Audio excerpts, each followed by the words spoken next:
you could think of sort of the generation of GDP as part of what's called a circular flow of payments. Now, this is all in terms of payments, the flows of goods in the opposite direction, right? When money flows one way, goods or services flow the other way.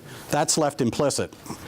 But if we trace the payments, we can sort of get a picture of the economy as a whole.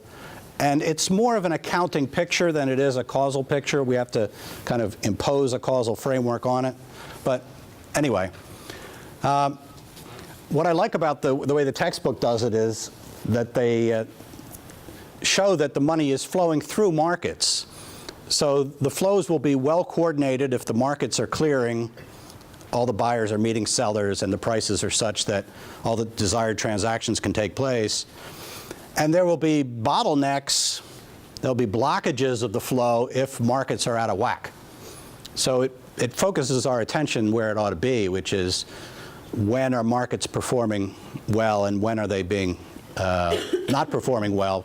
And then we can talk about the reasons, what it is, what kind of policy or what kind of events are inhibiting markets. So what have we got? We've got businesses and households. Those are two key players. And then in the middle of the circle will be the government. In terms of payments, businesses are paying taxes to the government and households are paying taxes to the government. We need a goods and services market where the households buy stuff from the businesses. And so you see households are making consumption expenditures to buy goods in that market. And the payments are going sort of through the market to the business. So they're ending up, the businesses are being paid for the products they're selling to consumers. Government is also purchasing in the goods and services market. And businesses are also purchasing. That's the business investment, right? They're purchasing final goods from other businesses. Down at the bottom of the diagram, we've got the businesses hiring inputs. So resource payments, mostly wages, and those wages going to households. The other payments, interest, profits, rents, also go to the owners of those resources, and those people also spend, so in that sense, they are households. Yeah, interest may go to a bank, but the bank distributes its earnings to its shareholders. The shareholders are householders, so it all gets to households one way or another. That's the idea of lumping them all together. There's a loanable funds market in which businesses finance investment. So they don't finance all investment through retained earnings.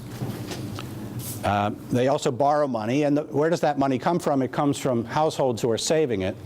So we've added two markets. The loanable funds market, where savings meets investment. And in addition to investment borrowing, there's also government borrowing, right? And it's an important thing to note that there's a trade-off between the two. If government is borrowing more out of the pool of savings, then businesses have less to borrow. Households are saving is the main source of the funds in that loanable funds market, but funds can also come from abroad. And of course, most of what the US government has been borrowing in recent years has been financed by foreign savers. And then to make a full accounting, we need expenditures on imports going into the foreign exchange market and payments for exports coming out of it. So I think that's the whole picture.